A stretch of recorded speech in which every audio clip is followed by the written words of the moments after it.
Good morning, everyone. Thank you for being here. I would like to begin by welcoming folks who are here standing with the Lieutenant Governor and myself. We have from our administration, our Secretary of Health and Human Services, Kate Walsh, our Commissioner of Public Health, Dr. Robbie Goldstein, our Undersecretary of Consumer Affairs and Business Regulation, Leila D'Amelia, and our Acting Commissioner of Insurance, Kevin Began. We also have representing members of our healthcare community, Valerie Fleischman of the Massachusetts Health and Hospital Association, our advocates and champions led by Becca Hart-Holder of Reproductive Equity Now, along with Dominic Lee of Planned Parenthood and other abortion providers. We also have Gabby Wolf and Jenny Rossman from the American Civil Liberties Union. We have health insurers represented, including Laura Pellegrini of the Massachusetts Association of Health Plans and Sarah Islin of Blue Cross Blue Shield. In addition, we have our legislative partners here as well, legislative leaders representing the Office of Senate President Karen Spilka. We have with us today Chair Cindy Friedman. Representing Speaker Mariano's office, we have Chair John Law from the House. So we thank you both for being here. I know we also have Rep. Decker here. Councilor Marilyn Devaney is here as well, and I know that there are others. It's a busy time right now, but others are in and out. We appreciate the work of our legislature very, very much and the leadership. We also appreciate the leadership of our Attorney General, Andrea Campbell, who is here with us this morning, and of our Treasurer, Deb Goldberg, who is also here with us this morning. We thank you. And I think that covers for now, but as I say, I'm sure more will be joining at different points. So look, we're here today because it's the 2-year anniversary of the Dobbs decision. It was a really bad decision. It was a really dark day for America. And 2 years later, across this country, 1 in 3 women live in states where there is an abortion ban in place. Over 20 states have laws that ban abortion. The majority of these states have no exception for rape or incest. Leaders in states like Florida, Texas, Missouri, and Idaho, among other places, have made clear that their cynical political agendas are more important than the rights and freedoms of American women. They've done more than just attack and undermine access to abortion and medication abortion. They've also undermined and attacked access to contraception and IVF. But in Massachusetts, we are not going to allow that to happen. We are united, as you can see from this incredible collection in force of folks from industry, from our insurance community, from our provider community, from all realms of government here in this building. And it really is a show, I think, of the kind of unity that we all bring to this issue. Now, today is really about making clear that women's rights, the freedom of choice, the freedom of reproductive choice is non-negotiable here in Massachusetts. We will protect it, we will defend it. Accordingly, I am going to be announcing that I have just signed an executive order that does the following. Number 1, it makes clear that women in Massachusetts will always have access to emergency, life-saving health care, including abortion. Number 2, our agencies, the Department of Public Health and our Division of Insurance, have made clear through regulation and guidance that insurers and providers in Massachusetts have and will continue to have an obligation to provide emergency abortion care. And number 3, the executive order makes clear that since the Dobbs decision, Massachusetts has and will continue to ensure protections for reproductive freedom and choice. That's important. That's what we are announcing today.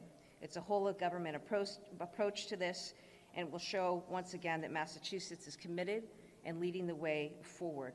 I appreciate the efforts of the legislature the last few years, particularly the passage of the SHIELD law, which is now the strongest SHIELD law in the country. It protects our residents against out-of-state actions for seeking, helping, or providing abortion. And I think it's important, as other states try to take us backwards and implement extreme abortion bans, it's been Massachusetts, both through policymaker leadership and also the leadership of our healthcare providers, who are stepping forward to offer life-saving health care, including telehealth abortion care. In fact, right now, we know Massachusetts providers are making sure that mifepristone pills are available to women here and across the United States who are being denied access to needed care, including life-saving care.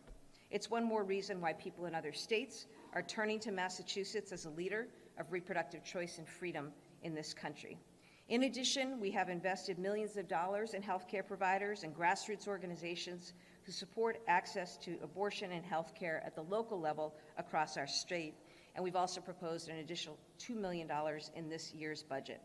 We expanded our sexual and reproductive health program to provide access to abortion medication in Western Mass, Southeastern Mass, and the Cape and Islands. We convened providers and allies to share information and best practices and build community. We created a doula program under Mass Health that covers not just birth, but also abortion support. And just this month, we became the first state in the country to launch a public education campaign on the dangers of anti-abortion centers that mislead vulnerable patients. We know that our leadership here matters, particularly in this time, and it's why we have continued to take immediate action at every turn, including proactive action. And part of what we're concerned about this week in particular is that the Supreme Court is about to hand down a decision that will decide whether or not a law in Idaho, which essentially says to women, you may be in a terrible situation, your life may be on the line, but if you're a pregnant person and your life is on the line, you are not going to receive needed emergency life-saving treatment until and unless you are reaching the point that your life is actually on the line. And we know what this has meant already for women in Idaho who've had to be helicoptered from the state, pregnant women who've had to be helicoptered from the state in order to receive life-saving emergency care.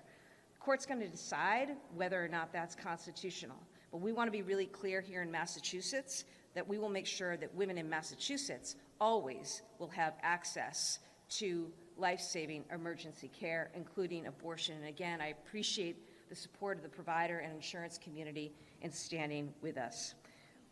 We hope that the Supreme Court does the right thing and protects access to emergency medical care, but we are not taking any chances. And that's why I'm grateful that everyone has come forward together here. This is about standing up for freedom. This is about standing up for women. And I'll now invite our Lieutenant Governor, Kim Driscoll, to the podium.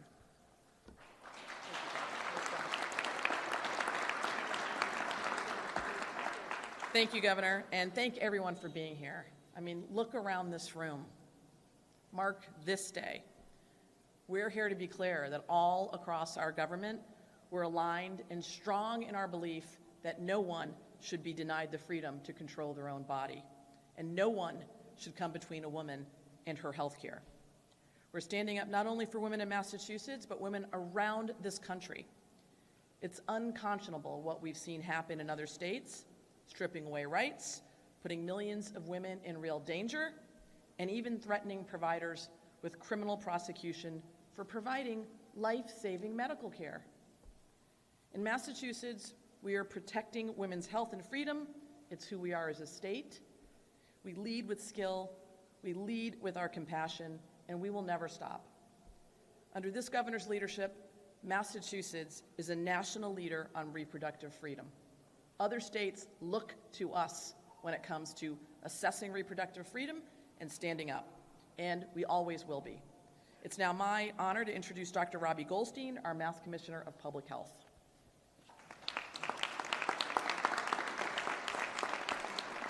Thank you, Lieutenant Governor, and good morning, everyone.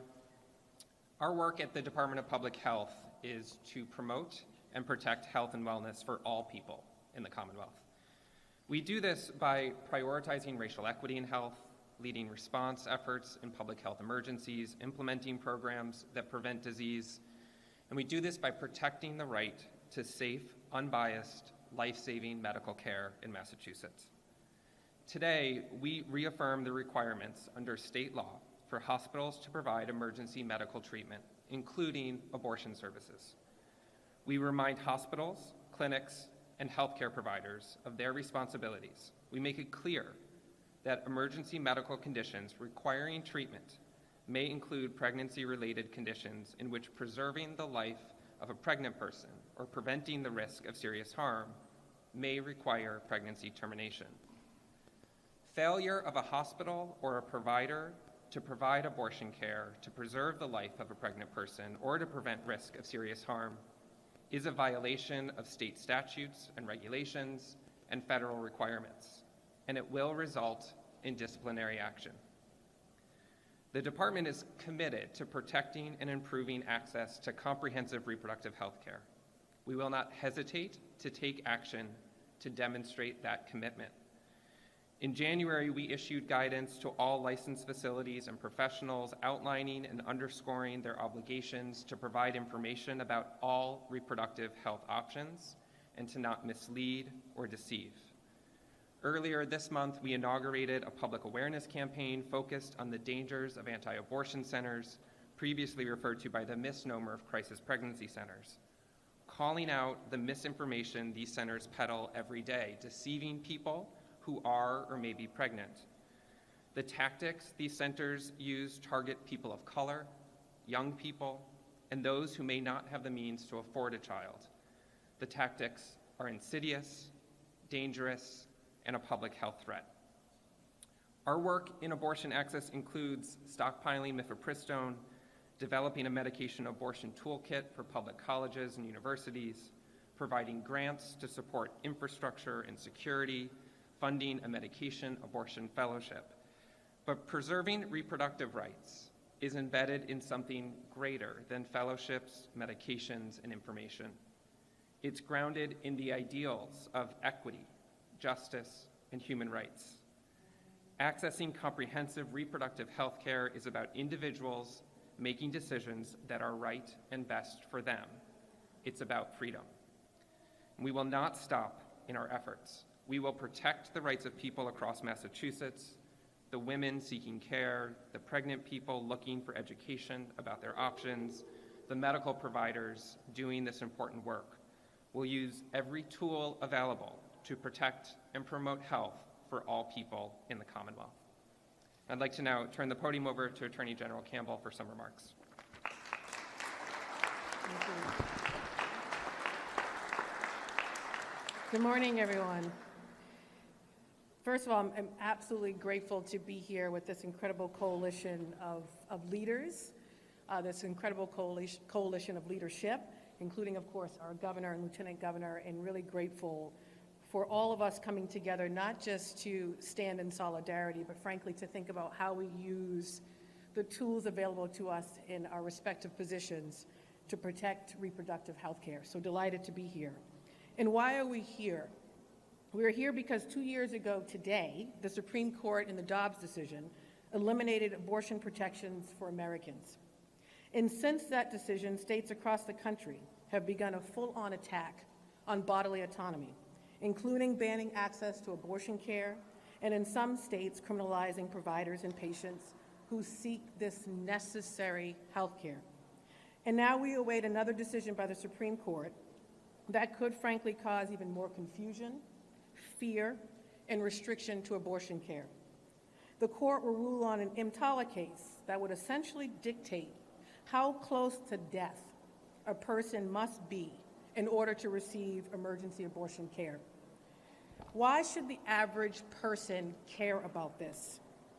This issue is not merely about abortion care. It's about one's right to have a child or not to have a child, and the right to parent children in a safe and healthy environment. It's also about those who may be deciding whether or not to have a child, and if something goes terribly wrong, to make a personal and thoughtful decision with their provider without the interference of government. This is a life or death issue. This is a human rights issue, and everyone should care. And here in Massachusetts locally, we must remain vigilant in ensuring our residents, of course, have access to care that is uninterrupted. And simultaneously, we must play a national role by being a beacon of hope and a place where folks can come and can turn to for life-saving care. Our state's leadership on civil rights and health care absolutely demand it. I am proud to not only represent Massachusetts, I'm absolutely proud to be the Attorney General of this incredible state. Indeed, AGs across the country are at the forefront of this work in ensuring our folks are protected. And I've been reminding folks, if you don't know who your AG is or what the office does, now is absolutely the time to pay attention and to get involved. It is the AGs across the country, and I'll name it Democratic AGs, but AGs across the country that are on the front lines of fighting for basic rights, of course, rights to reproductive health care and sexual health care. It is the AGs who are filing briefs with the Supreme Court on a regular basis to protect access to medication abortion and emergency abortion care. It is the AGs who are taking on, of course, misinformation that are coming out of CPCs in partnership with our health agencies within our respective states. And I am proud that as the Massachusetts Attorney General, I've been asked to lead a national working group on reproductive rights to defend not only those rights, but also to defend the rights to access to contraception and everything having to do with access to gender-affirming care. It's all related. And as chair of this National Rights Working Group, I had the honor and privilege of actually recently going to Texas and being on the ground in a state that is at the extreme end of this conversation, and to listen to folks share their very personal stories, including one mother talk about getting a diagnosis in week 20, and her husband deciding that they needed to terminate that pregnancy because the health care of the child was frankly going to lead to death once the child was born. They had the resources to go to another state to get that care. She also remarked, and this was her story, that she was a white woman with privilege who had resources to be able to go to another state to access that care. But another mother, who was a woman of color, did not. She had a similar diagnosis and had to carry her child, who she knew was going to die, to full term, and then give birth to that daughter and hold that daughter as that daughter died in her arms. This is indeed a life and death issue and a human rights issue. So as I get on the plane to come back to Massachusetts, I am absolutely proud to stand with every single person that is behind me, all of you, to do what we can, not only in this state to help our residents, but most importantly, to lead nationally. Massachusetts is a leader, and that is our reputation, and that hasn't changed. So I'm grateful to the governor and her team for the executive order, continuing to be proactive and not reactive. And lastly, I just have to stress, because we were just in Western Mass, and we care about regional equity, and we were just in Western Mass with Professor Loretta Ross, who is a champion in this space, and frankly, her and other Black women leaders developed the reproductive justice framework. And as she said, as we do this work, we must remain hopeful, because the universe is on our side, and we have every tool to protect bodily autonomy and the rights of every citizen and every resident in Massachusetts, and of course nationally.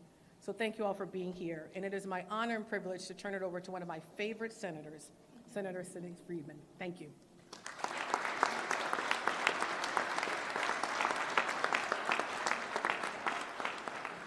Thank you, Attorney General Campbell, and to our Governor and Lieutenant Governor for allowing me to say a few words. We should be beyond grateful, and never forget what we have in an administration that takes this so seriously and is so proactive. We are truly lucky. When the Supreme Court opinion on Dobbs was leaked in 2022, I filed an amendment to the fiscal year 2023 budget that would protect providers, residents, and visitors to the Commonwealth who engage in legally protected reproductive and gender-affirming care. And the Senate President was right by my side. The language was passed by the legislature soon after and signed by the governor as we watch the rights of women being eroded across the country by courts and right-wing leaders who are clearly either deeply disrespectful of women or completely afraid of them, and they should be when you look at who's behind me, all these amazing women and the men who support them.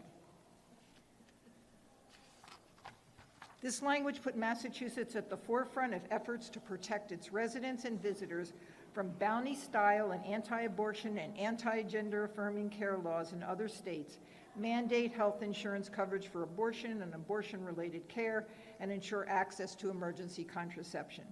Since then, under the continued leadership of Senate President Karen Spilka, the Senate continues to uplift and protect those delivering and receiving reproductive care, funding grants for improvements to reproductive health services, infrastructure, safety, and providing funding for the organizations that provide such care.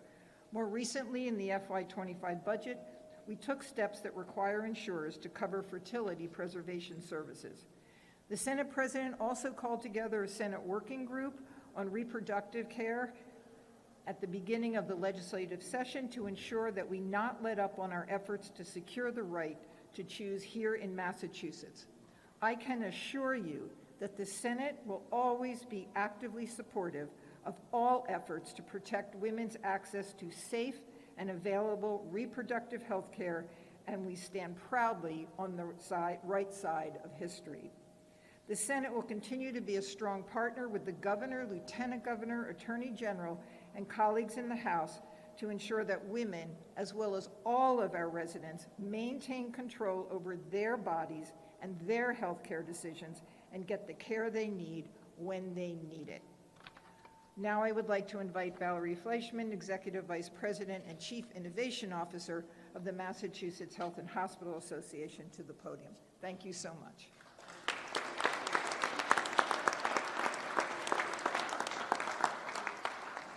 Thank you. Thank you, Senator Friedman, for your leadership. And a big thank you to Governor Healey and Lieutenant Governor Driscoll and all of the incredible leaders who are gathered here today.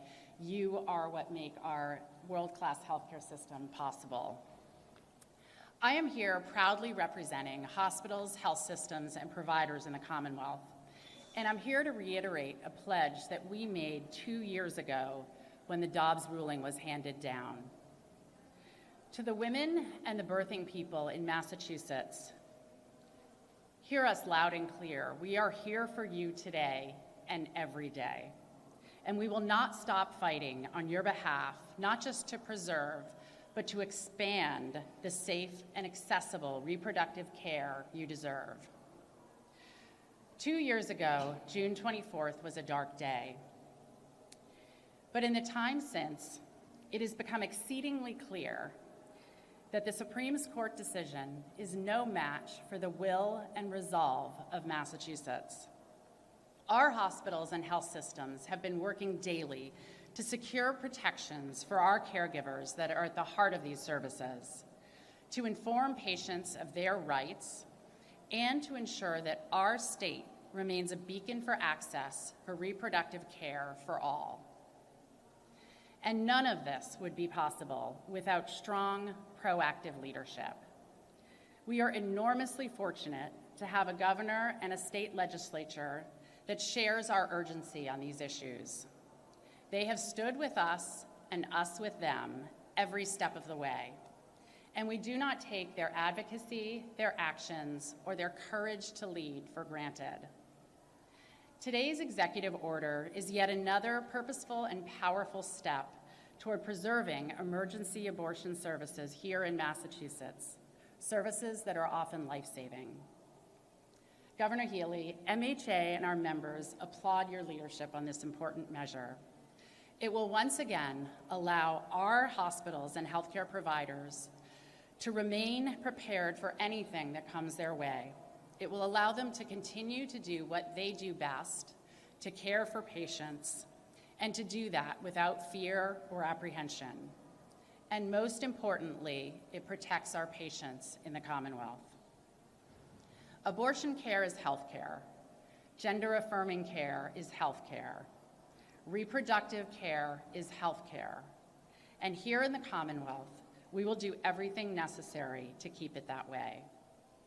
On behalf of caregivers in our Commonwealth, thank you again for your leadership and for having me here today. It is now my pleasure to introduce Rebecca Hart-Holder, President of Reproductive Equity Now.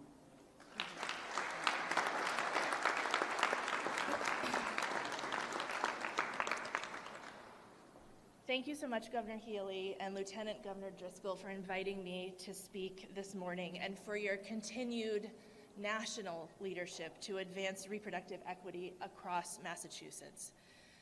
As you've heard before, today marks 2 years since the Dobbs decision came down from Donald Trump's far-right Supreme Court. 2 years since we stood outside the State House and wept, but made you a promise that we would not back down. Over the course of the last 2 years, anti-abortion extremists have waged an all-out war on our bodily autonomy, banning abortion in 21 states, criminalizing patients and providers, and forcing people across the country to carry life-threatening pregnancies to term. But here in Massachusetts, we have stood up to this devastating extremism with bold and proactive action. Here in Massachusetts, we have gone on offense. We've passed, as you've heard, best in the nation protections for abortion and gender-affirming care providers, including protections for providers who offer telehealth abortion to patients out of state. Because of this work, thousands of mifepristone pills are being shipped out of Massachusetts every month to ensure that people in banned states are still able to access basic health care. We've worked with many of the people behind us to make sure that abortion is more affordable by mandating insurance coverage for care and made medication abortion more accessible to college students by expanding access to public colleges and universities. We've secured nearly $20 million for abortion access in the state budgets, making it clear that Massachusetts budgets reflect Massachusetts values. And the governor, under her leadership, stockpiled 15,000 doses of mifepristone in advance of the Supreme Court's decision in the mifepristone case. In partnership with the Attorney General, we launched the Abortion Legal Hotline to connect patients and providers with pro bono legal advice on their rights to offer and obtain abortion care. And today we launched a $75,000 ad campaign across the state to amplify the hotline as a resource for people to get trusted answers about accessing abortion. We worked with Commissioner Goldstein and with the Healey-Driscoll administration to launch the nation's first state-funded public education campaign on the dangers of anti-abortion centers. And now, with the House's passage last week of a comprehensive maternal health care bill, we are on the road to passing that bill. And I want to be clear, there is a direct correlation between abortion bans and the safety of labor and delivery. But we have a hard truth to face. There is more work to do. Unfortunately, the Dobbs decision is not the end game. It is a midpoint in the attack on our basic right to control our reproductive destiny. Right now, we await another Supreme Court decision that will decide whether pregnant people should be able to access life-saving and life-stabilizing abortion care in the case of a medical emergency. Essentially, the court will decide, probably this week, whether patients experiencing pregnancy complications should be able to live. Anti-abortion extremists want to put politicians in exam rooms. They want to stand in the way of emergency medical care, and they want to ban abortion in all circumstances, no matter the consequence to people's health. But here in Massachusetts, we are not going to let that stand. We are so proud to have worked with the Healey administration on the creation of this executive order. This EO will ensure that hospitals in our state continue to treat abortion care as the life-saving and life-affirming care that it is. This executive order will continue to make Massachusetts a beacon for reproductive health care in a post-Roe world, no matter what the U.S. Supreme Court does. This executive order will save lives. Thank you, Governor Healey, for your continued leadership, your bold vision, and your relentless commitment to going on offense in a post-Dobbs world. It's my pleasure to introduce my favorite governor, Maura Healey. Thank you, everybody.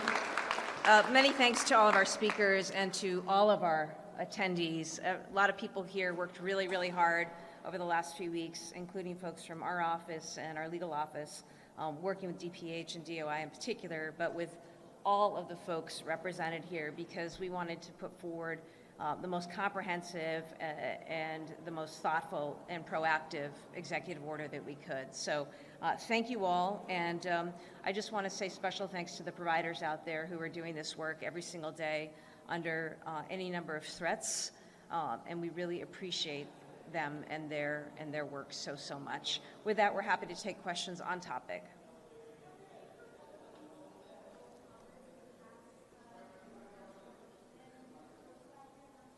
Absolutely not.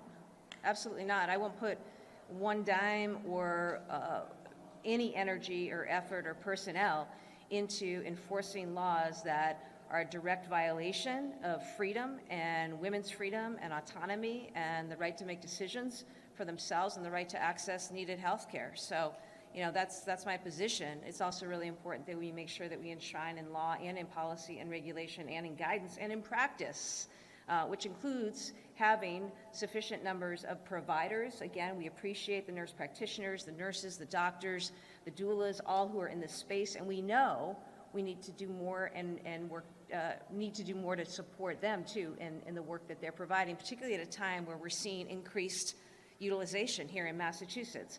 Because for those who think that those bans in 21 other states don't have an impact on Massachusetts, we want to be really clear. This impacts everyone in Massachusetts. All of this stuff that's happening at the national level impacts our state. It's the reason why hundreds more women have had to travel great distances in some instances to Massachusetts for needed care. And what that means for existing providers is that they have to really work under a lot of strain because they've got an existing capacity that they want to be able to meet. So it puts people at risk. We've got our insurance companies represented here too, and also our providers. The other thing that happens with all these bans is that they push people away from earlier stage needed abortion. Remember, there are all sorts of reasons why women need abortion, okay? And what happens is you force women in these other states to forgo earlier stage abortion that is safer, that is more effective, and that does not pose risk to a woman. And also, what you're doing is you're forcing them to later stage care in other states, which again, only contributes more to capacity challenges here, puts women more at risk, and also ends up costing a lot more. So, you know, these are all reasons why Massachusetts, to be clear, we are not in a bubble. And you know there is not a state right now in this country that is more aligned in collective commitment to making sure that we protect women and that we protect freedom. There's no state more aligned. It is also the case that all of us in Massachusetts are at risk and threatened and harmed by these draconian extremist agendas and positions, whether they're perpetrated by state legislatures or Republican governors, or whether they come from our own United States Supreme Court.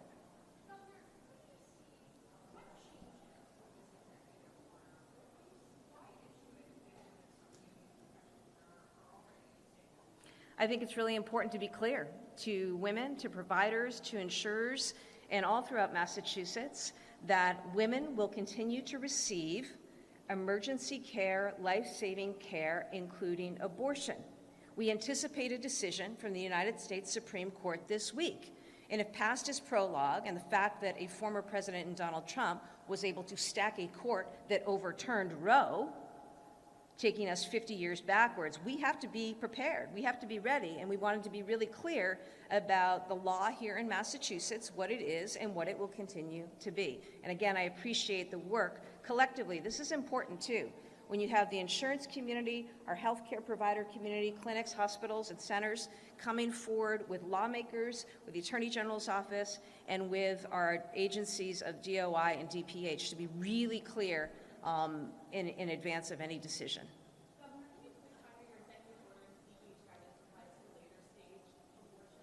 Sure, I'll let Commissioner Goldstein take care of that. Yeah, so this guidance applies to all stages that are legal under the current Massachusetts law and in the context of the current Massachusetts Constitution. So it does apply to later stages as well. It just makes very clear what are the requirements of healthcare providers and healthcare facilities.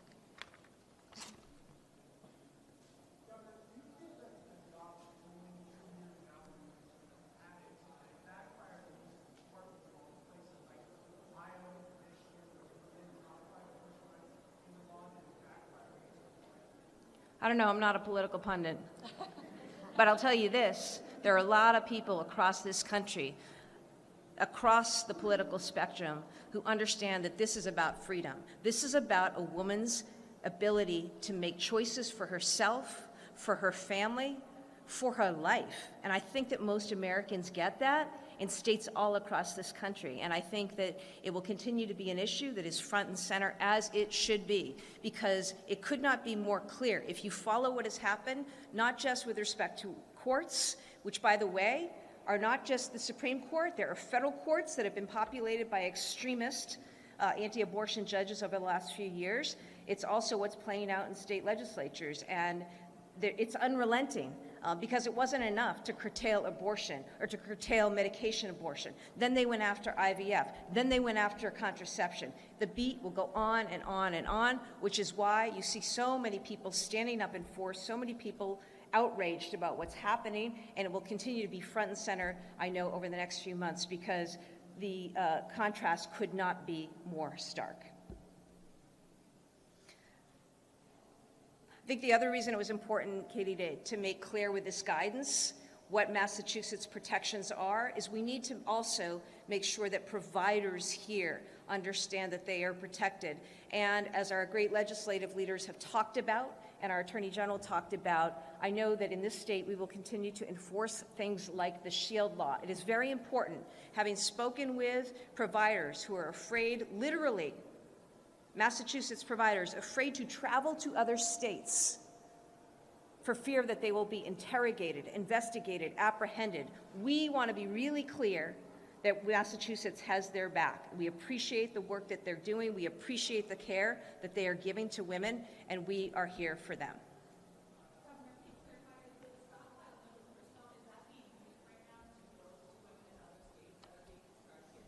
No, it's currently a stockpile that's held. And we're going to continue to hold on to that stockpile because I don't trust for a minute what the Supreme Court might do or what others might try to do in a Department of Justice or elsewhere. Thank you.